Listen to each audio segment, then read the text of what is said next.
We heard the man from hope, Bill Clinton, and the man of hope, Barack Obama.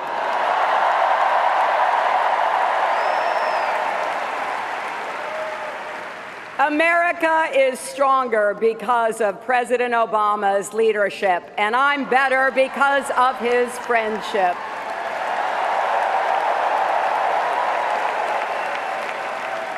We heard from our terrific Vice President, the one and only Joe Biden.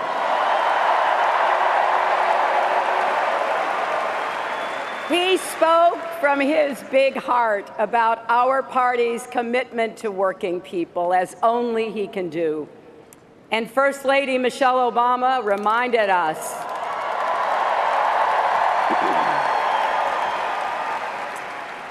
that our children are watching. And the president we elect is going to be their president, too. And for those of you out there who are just getting to know Tim Kaine,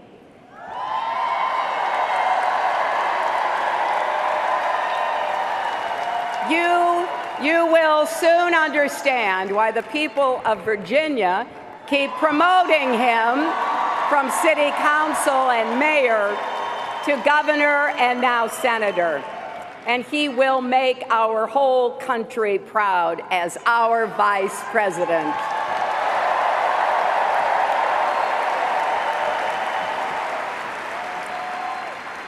And I want to thank Bernie Sanders.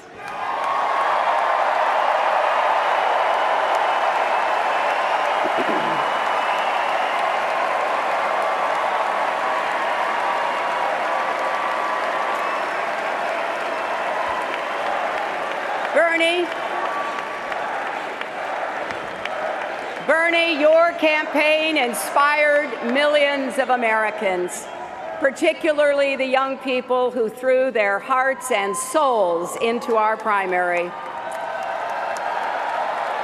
You've put economic and social justice issues front and center where they belong. And to all of your supporters here and around the country, I want you to know, I've heard you. Your cause is our cause.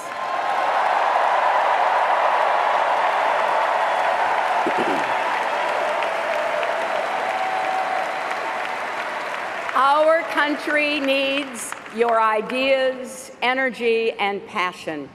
That is the only way we can turn our progressive platform into real change for America.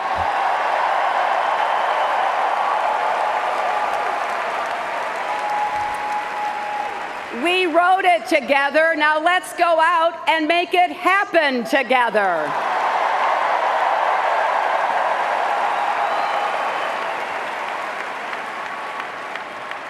My friends, we've come to Philadelphia, the birthplace of our nation, because what happened in this city 240 years ago still has something to teach us today. We all know the story, but we usually focus on how it turned out, and not enough on how close that story came to never being written at all. When representatives from 13 unruly colonies met just down the road from here, some wanted to stick with the king, and some wanted to stick it to the king. The revolution hung in the balance. Then somehow they began listening to each other, compromising, finding common purpose. And by the time they left Philadelphia, they had begun to see themselves as one nation. That's what made it possible to stand up to a king. That took courage. They had courage. Our founders embraced the enduring truth that we are stronger together.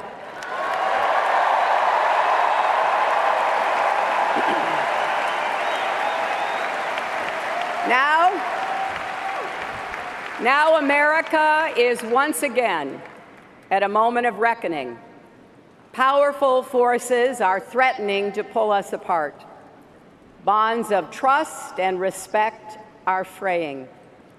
And just as with our founders, there are no guarantees. It truly is up to us. We have to decide whether we will all work together so we can all rise together.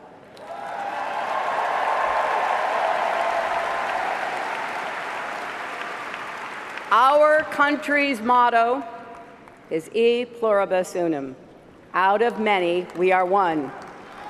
Will we stay true to that motto?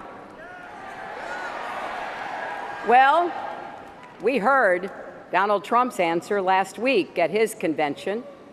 He wants to divide us from the rest of the world and from each other. He's betting that the perils of today's world will blind us to its unlimited promise. He's taken the Republican Party a long way, from morning in America to midnight in America. He wants us to fear the future and fear each other.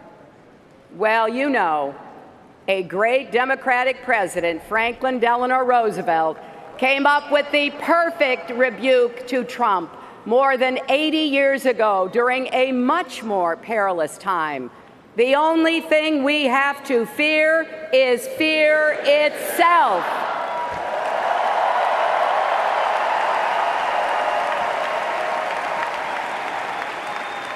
Now, we are clear-eyed about what our country is up against, but we are not afraid. We will rise to the challenge, just as we always have. We will not build a wall. Instead, we will build an economy where everyone who wants a good job can get one.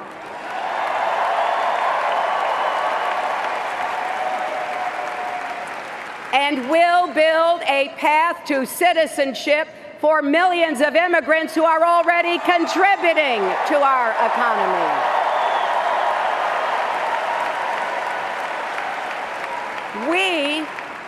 We will not ban a religion.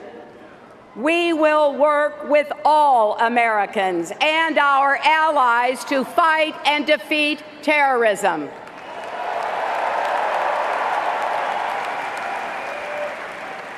Yet we know there is a lot to do. Too many people haven't had a pay raise since the crash. There's too much inequality, too little social mobility, too much paralysis in Washington, too many threats at home and abroad. But just look for a minute at the strengths we bring as Americans to meet these challenges. We have the most dynamic and diverse people in the world. We have the most tolerant and generous young people we've ever had.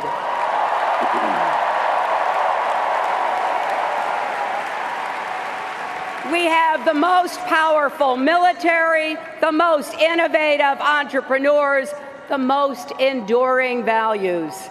Freedom and equality, justice and opportunity. We should be so proud that those words are associated with us.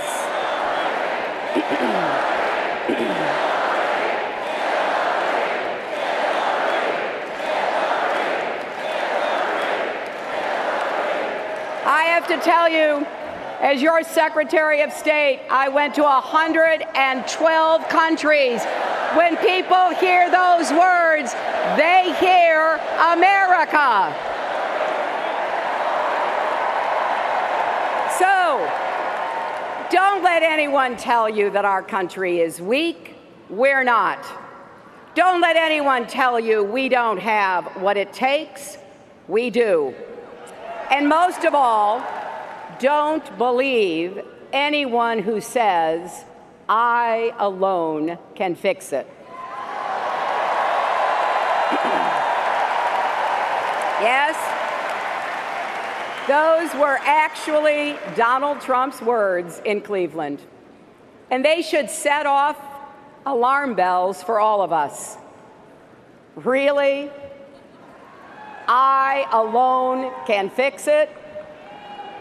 Isn't he forgetting troops on the front lines, police officers and firefighters who run toward danger, doctors and nurses who care for us, teachers who change lives, entrepreneurs who see possibilities in every problem, mothers who lost children to violence and are building a movement to keep other kids safe? He's forgetting every last one of us. Americans don't say, I alone can fix it. We say, we'll fix it together.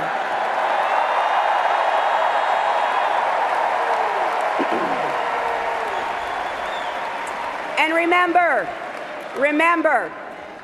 our founders fought a revolution and wrote a constitution so America would never be a nation where one person had all the power.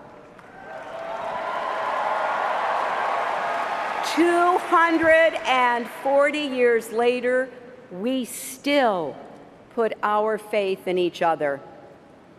Look at what happened in Dallas after the assassinations of 5 brave police officers. Police Chief David Brown asked the community to support his force, maybe even join them. And you know how the community responded? Nearly 500 people applied in just 12 days.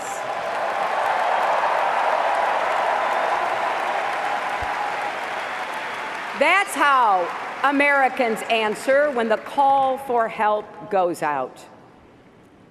20 years ago, I wrote a book called It Takes a Village. And a lot of people looked at the title and asked, what the heck do you mean by that? This is what I mean. None of us can raise a family, build a business, heal a community, or lift a country totally alone. America needs every one of us to lend our energy, our talents, our ambition to making our nation better and stronger. I believe that with all my heart. That's why Stronger Together is not just a lesson from our history. It's not just a slogan for our campaign. It's a guiding principle for the country we've always been and the future we're going to build. A country where the economy works for everyone, not just those at the top.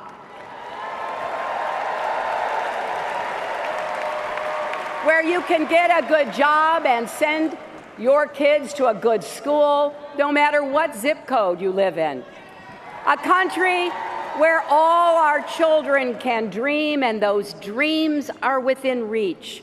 Where families are strong, communities are safe, and yes, where love trumps hate.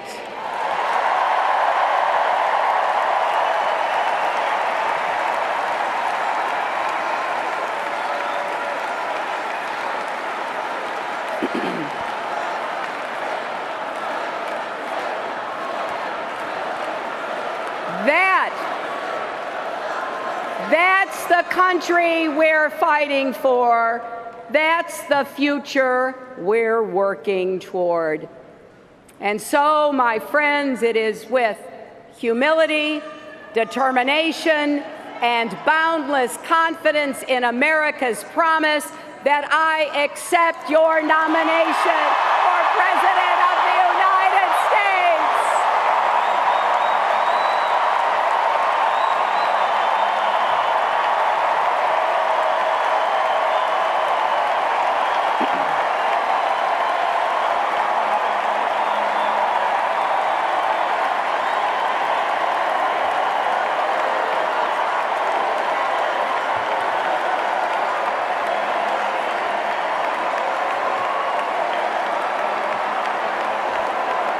Now,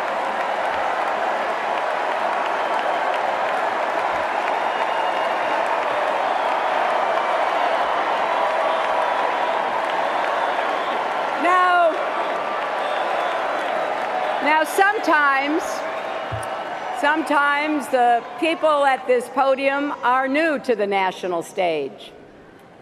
As you know, I'm not one of those people. I've been your First Lady, served 8 years as a senator from the great state of New York.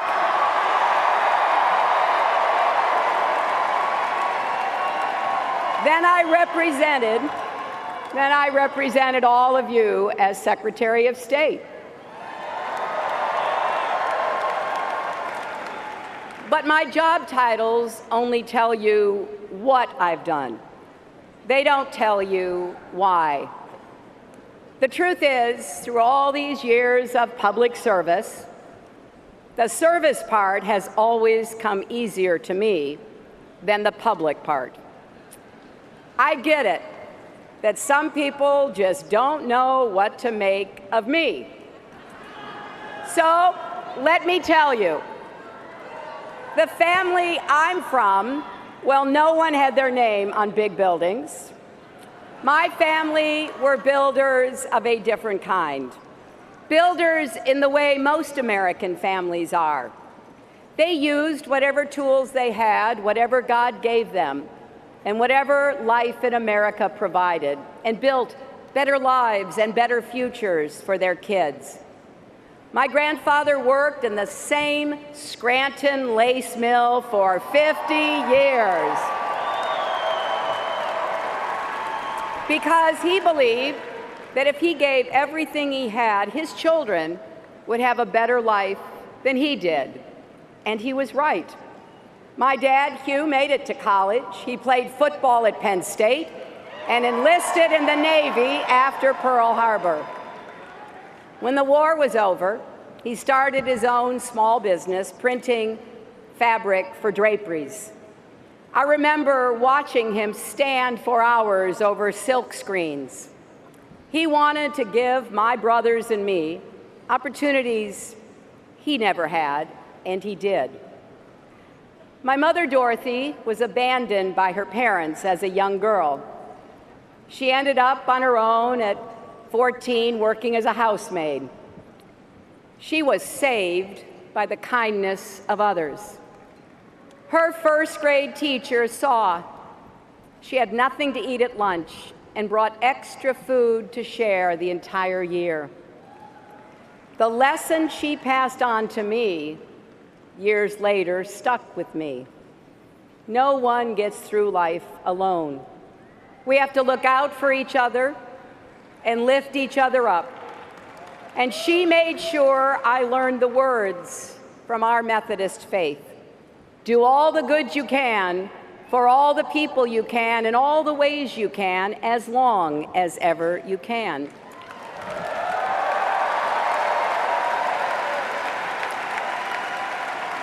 So I went to work for the Children's Defense Fund, going door to door in New Bedford, Massachusetts, on behalf of children with disabilities who were denied the chance to go to school. I remember meeting a young girl in a wheelchair on the small back porch of her house. She told me how badly she wanted to go to school. It just didn't seem possible in those days. And I couldn't stop thinking of my mother and what she'd gone through as a child. It became clear to me that simply caring is not enough. To drive real progress, you have to change both hearts and laws. You need both understanding and action. So we gathered facts, we built a coalition, and our work helped convince Congress to ensure access to education for all students with disabilities. It's a big idea, isn't it? Every kid with a disability has the right to go to school.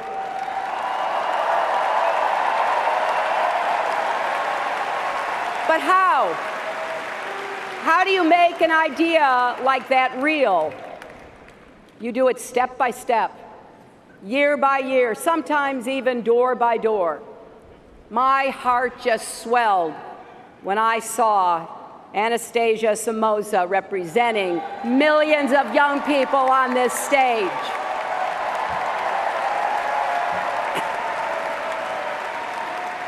Because we changed our law to make sure she got an education. So it's true.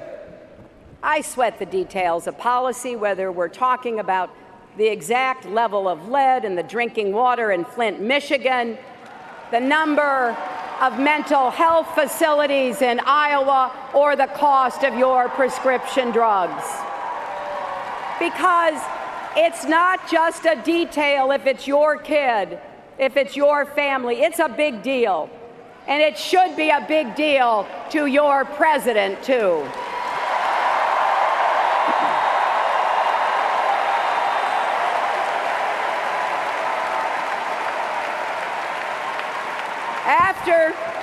After the 4 days of this convention, you've seen some of the people who've inspired me.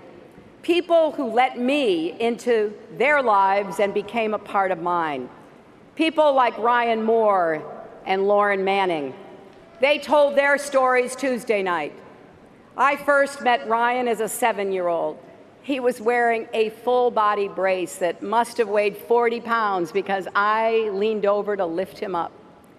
Children like Ryan kept me going when our plan for universal health care failed, and kept me working with leaders of both parties to help create the Children's Health Insurance Program that covers 8 million kids in our country.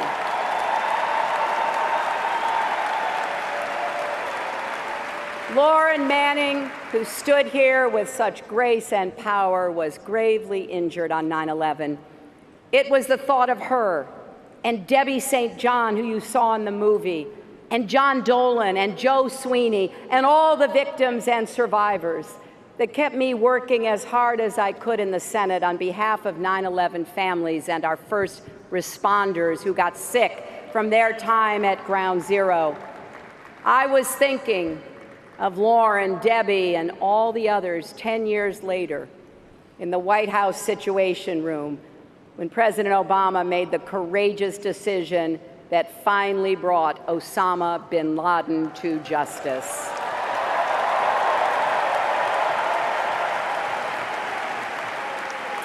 And in this campaign, I've met many more people who motivate me to keep fighting for change. And with your help, I will carry all of your voices and stories with me to the White House.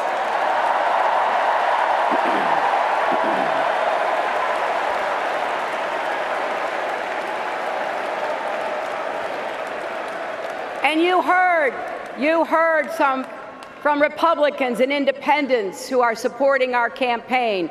Well, I will be a president for Democrats, Republicans, independents, for the struggling, the striving, the successful, for all those who vote for me and for those who don't, for all Americans together.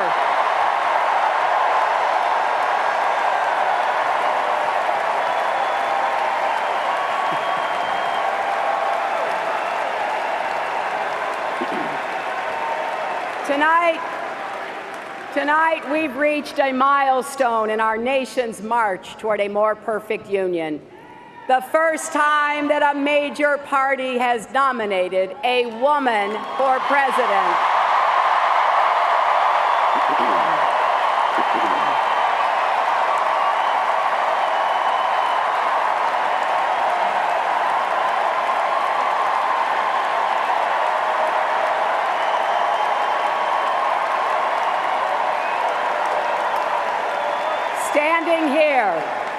Standing here as my mother's daughter and my daughter's mother, I'm so happy this day has come. I'm happy for grandmothers and little girls and everyone in between. I'm happy for boys and men, because when any barrier falls in America, it clears the way for everyone.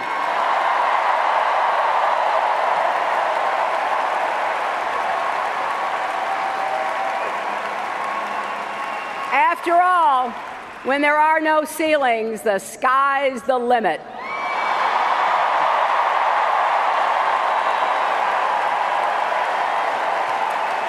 So let's keep going. Let's keep going until every one of the 161 million women and girls across America has the opportunity she deserves to have.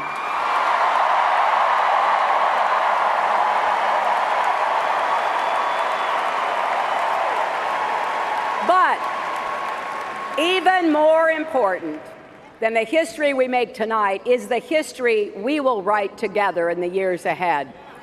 Let's begin with what we're going to do to help working people in our country get ahead and stay ahead. Now, I don't think President Obama and Vice President Biden get the credit they deserve for saving us from the worst economic crisis of our lifetimes.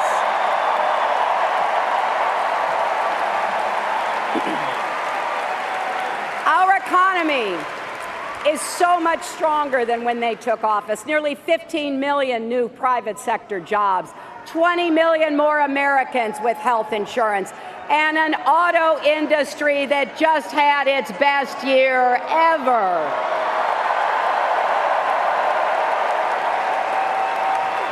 Now, that's real progress, but none of us can be satisfied with the status quo, not by a long shot. We're still facing deep-seated problems that developed long before the recession and have stayed with us through the recovery. I've gone around the country talking to working families, and I've heard from many who feel like the economy sure isn't working for them. Some of you are frustrated, even furious. And you know what? You're right. It's not yet working the way it should.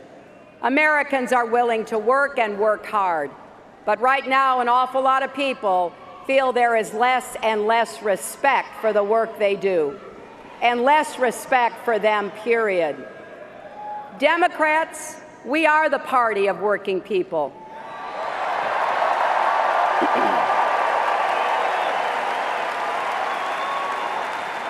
But we haven't done a good enough job showing we get what you're going through, and we're going to do something to help. So tonight I want to tell you how we will empower Americans to live better lives. My primary mission as president will be to create more opportunity and more good jobs with rising wages right here in the United States. From my first day in office to my last, especially in places that for too long have been left out and left behind, from our inner cities to our small towns, from Indian country to coal country,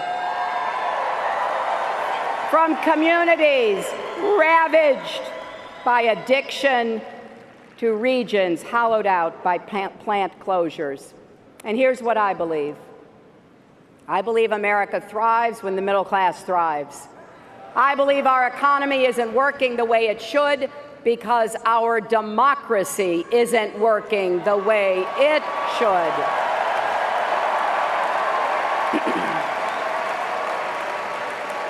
That's why we need to appoint Supreme Court justices who will get money out of politics and expand voting rights, not restrict them. And if necessary, we will pass a constitutional amendment to overturn Citizens United.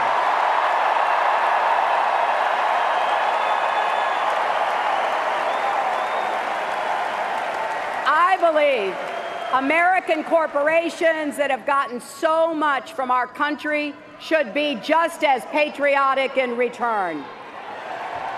Many of them are, but too many aren't. It's wrong to take tax breaks with one hand and give out pink slips with the other. And I believe Wall Street can never, ever be allowed to wreck Main Street again.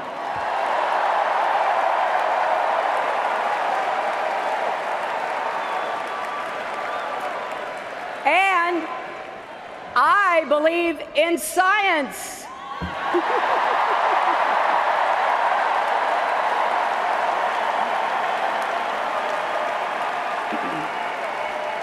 I believe climate change is real and that we can save our planet while creating millions of good-paying clean energy jobs. I believe that when we have millions of hard-working immigrants contributing to our economy, it would be self-defeating and inhumane to try to kick them out.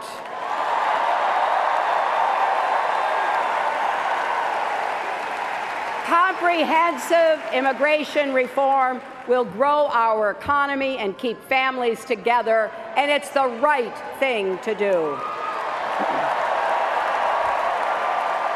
So, whatever party you belong to, or if you belong to no party at all, if you share these beliefs, this is your campaign.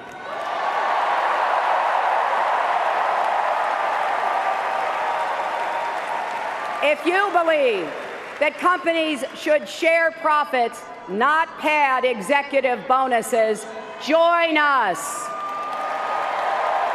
If you believe the minimum wage should be a living wage and no one working full-time should have to raise their children in poverty, join us.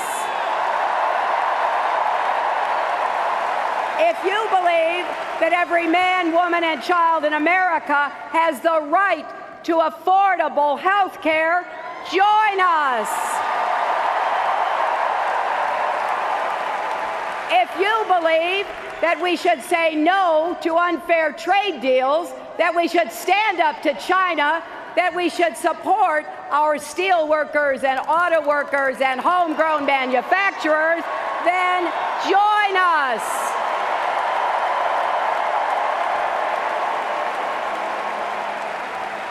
If you believe we should expand Social Security and protect a woman's right to make her own health care decisions, then join us.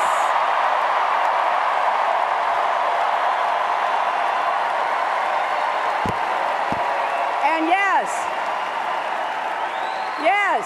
if you believe that your working mother, wife, sister, or daughter deserves equal pay, join us.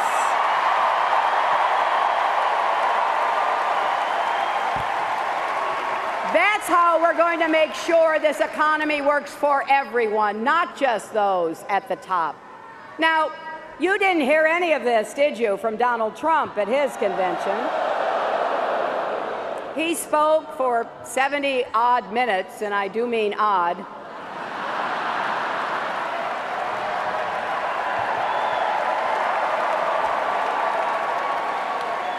And he offered zero solutions. But we already know he doesn't believe these things. No wonder he doesn't like talking about his plans. You might have noticed I love talking about mine.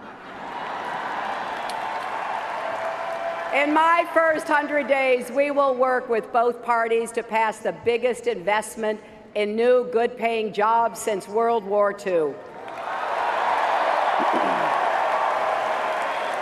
Jobs in manufacturing, clean energy, technology and innovation, small business and infrastructure. If we invest in infrastructure now, we'll not only create jobs today, but lay the foundation for the jobs of the future. And we will also transform the way we prepare our young people for those jobs. Bernie Sanders and I will work together to make college tuition free for the middle class and debt free for all.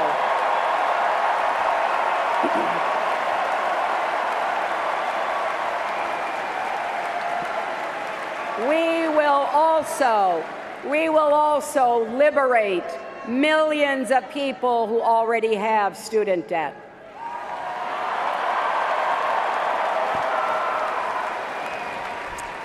It's just not right that Donald Trump can ignore his debts and students and families can't refinance their debts.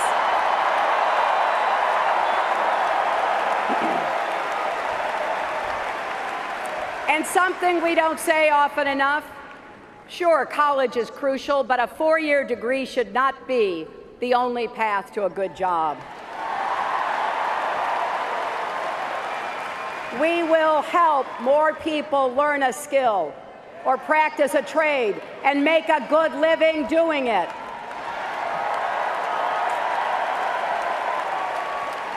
We will give small businesses like my dad's a boost, make it easier to get credit. Way too many dreams die in the parking lots of banks.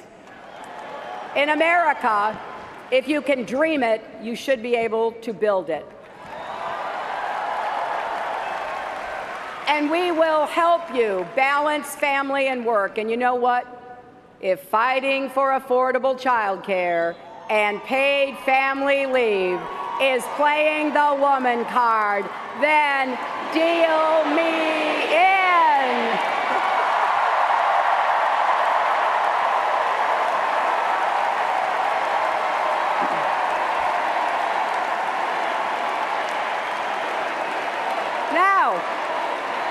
Now here's the other thing.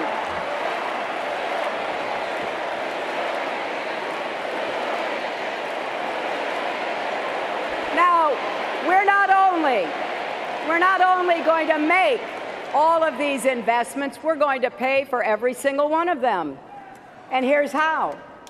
Wall Street, corporations, and the super rich are going to start paying their fair share of taxes.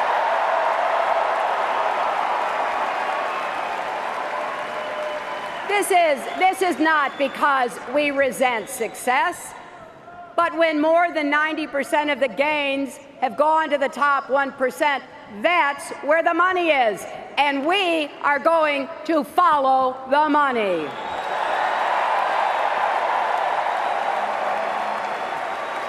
And if companies take tax breaks and then ship jobs overseas, we'll make them pay us back, and we'll put that money to work where it belongs, creating jobs here at home. Now I imagine that some of you are sitting at home thinking, well, that all sounds pretty good, but how are you going to get it done? How are you going to break through the gridlock in Washington? Well, look at my record. I've worked across the aisle to pass laws and treaties and to launch new programs that help millions of people. And if you give me the chance, that's exactly what I'll do as president. But then I also imagine people are thinking out there, but Trump, he's a businessman. He must know something about the economy. Well, let's take a closer look, shall we? In Atlantic City, 60 miles from here, you will find contractors and small businesses who lost everything because Donald Trump refused to pay his bills. Now remember what the president said last night. Don't boo, vote.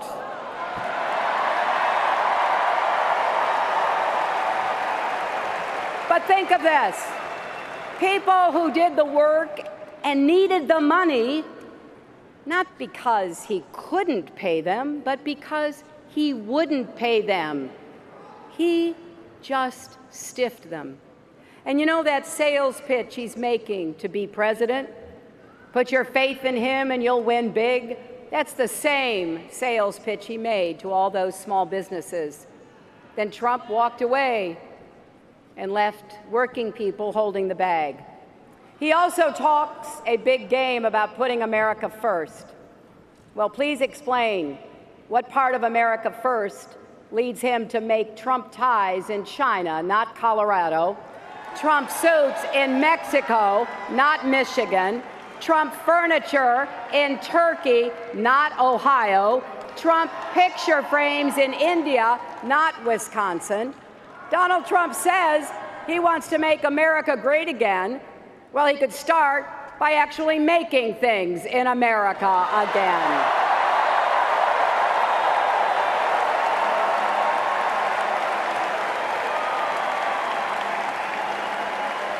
Now, we face in this election is just as stark when it comes to our national security.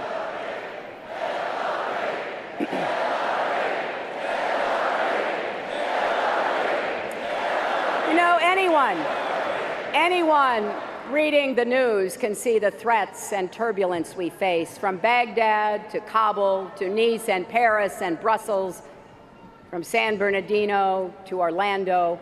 We're dealing with determined enemies that must be defeated. So it's no wonder that people are anxious and looking for reassurance, looking for steady leadership, wanting a leader who understands we are stronger when we work with our allies around the world and care for our veterans here at home.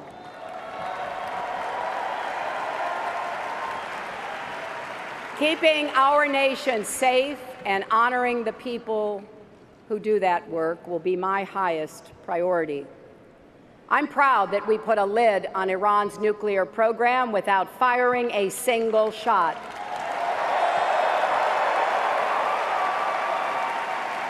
Now we have to enforce it, and we must keep supporting Israel's security.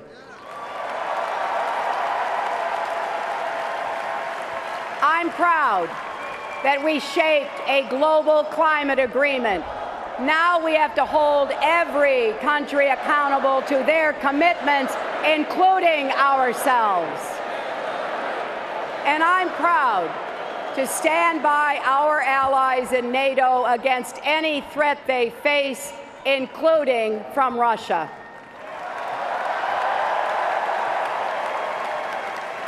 I've laid out my strategy for defeating ISIS. We will strike their sanctuaries from the air and support local forces taking them out on the ground. We will surge our intelligence so we detect and prevent attacks before they happen. We will disrupt their efforts online to reach and radicalize young people in our country. It won't be easy or quick, but make no mistake, we will prevail. Now, Donald Trump says, and this is a quote, "I know more about ISIS than the generals do." No, Donald, you don't.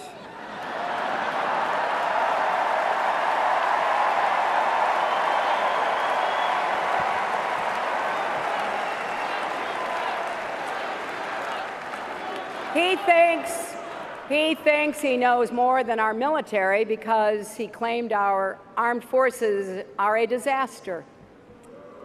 Well, I've had the privilege to work closely with our troops and our veterans for many years, including as a senator on the Armed Services Committee, and I know how wrong he is. Our military is a national treasure.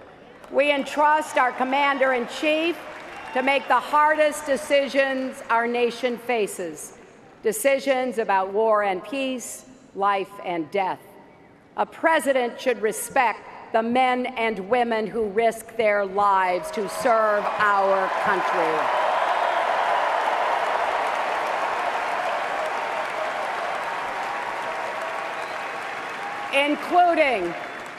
Including Captain Khan and the sons of Tim Kaine and Mike Pence, both Marines.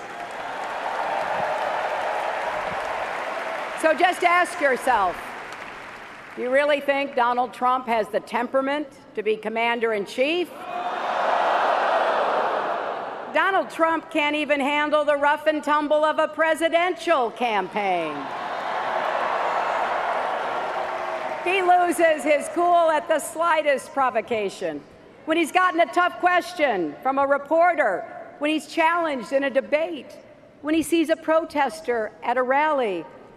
Imagine, if you dare, imagine him in the Oval Office facing a real crisis. A man you can bait with a tweet is not a man we can trust with nuclear weapons.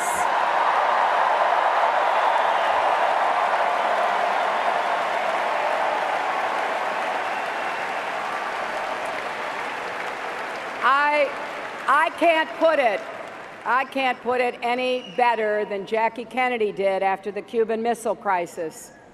She said that what worried President Kennedy during that very dangerous time was that a war might be started, not by big men with self-control and restraint, but by little men, the ones moved by fear and pride.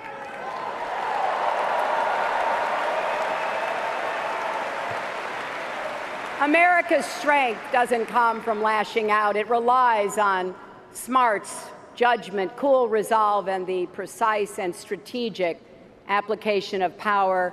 And that's the kind of commander-in-chief I pledge to be.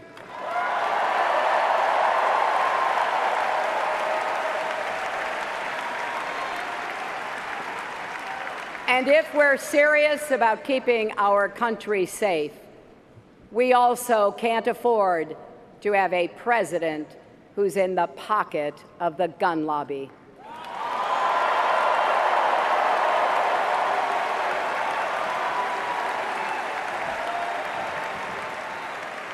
I'm not here to repeal the Second Amendment. I'm not here to take away your guns. I just don't want you to be shot by someone who shouldn't have a gun in the first place.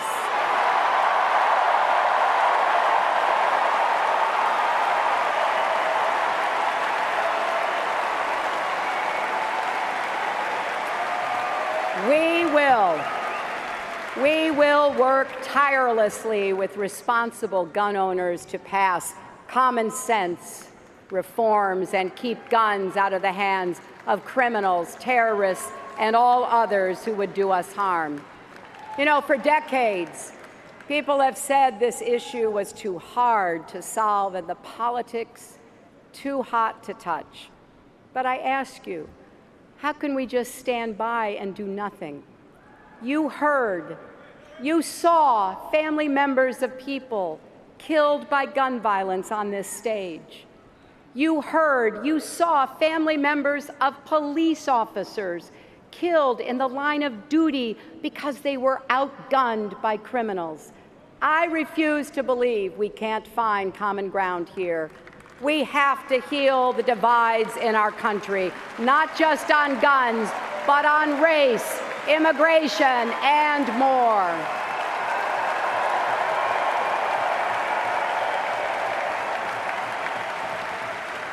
And that starts with listening to each other, trying as best we can to walk in each other's shoes. So let's put ourselves in the shoes of young Black and Latino men and women who face the effects of systemic racism and are made to feel like their lives are disposable.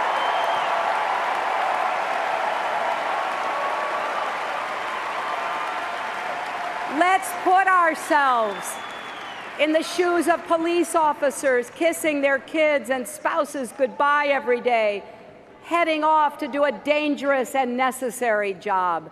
We will reform our criminal justice system from end to end and rebuild trust between law enforcement and the communities they serve.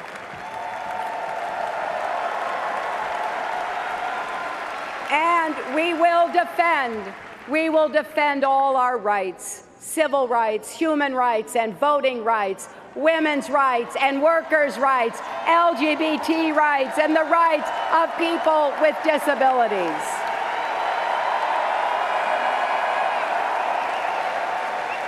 And we will stand up against mean and divisive rhetoric wherever it comes from. You know, for the past year, many people made the mistake of laughing off Donald Trump's comments, excusing him as an entertainer just putting on a show. They thought he couldn't possibly mean all the horrible things he says, like when he called women pigs or said that an American judge couldn't be fair because of his Mexican heritage, or when he mocks and mimics a reporter with a disability or insults prisoners of war like John McCain, a hero and a patriot who deserves our respect. Now, at first, At first, I admit, I couldn't believe he meant it either. It was just too hard to fathom that someone who wants to lead our nation could say those things, could be like that. But here's the sad truth. There is no other Donald Trump. This is it. And in the end, it comes down to what Donald Trump doesn't get. America is great because America is good.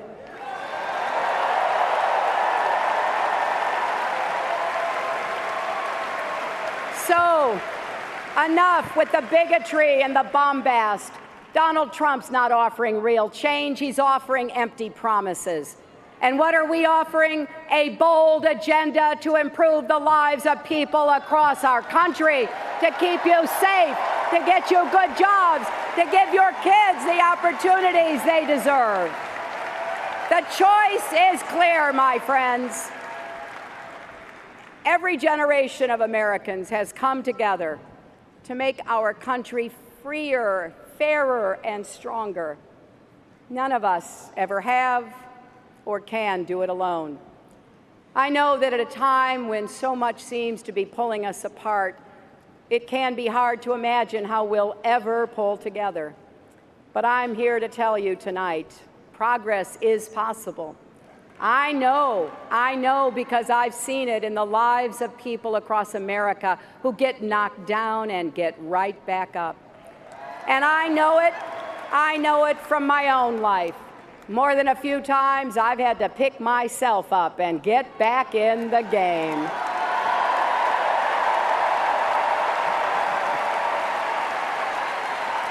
Like so much else in my life, I got this from my mother, too. She never let me back down from any challenge. When I tried to hide from a neighborhood bully, she literally blocked the door. "Go back out there," she said. And she was right. You have to stand up to bullies. You have to keep working to make things better, even when the odds are long and the opposition is fierce. We lost our mother a few years ago, but I miss her every day, and I still hear her voice urging me to keep working, keep fighting for right no matter what. That's what we need to do together as a nation. And though we may not live to see the glory, as the song from the musical Hamilton goes, let us gladly join the fight. Let our legacy be about planting seeds in a garden you never get to see. That's why we're here, not just in this hall, but on this earth. The founders showed us that, and so have many others since. They were drawn together by love of country and the selfless passion to build something better for all who follow. That is the story of America, and we begin a new chapter tonight. Yes, the world is watching what we do. Yes, America's destiny is ours to choose. So let's be stronger together, my fellow Americans. Let's look to the future with courage and confidence. Let's build a better tomorrow for our beloved children and our beloved country. And when we do, America will be greater than ever. Thank you, and may God bless you and the United States of America. He had 3,000 people. Bernie Sanders had a tremendous crowd tonight of 3,000 people. Unbelievable crowd. And I'd have 20 and they don't mention it. Just like when I said to the cameras, turn around and show these people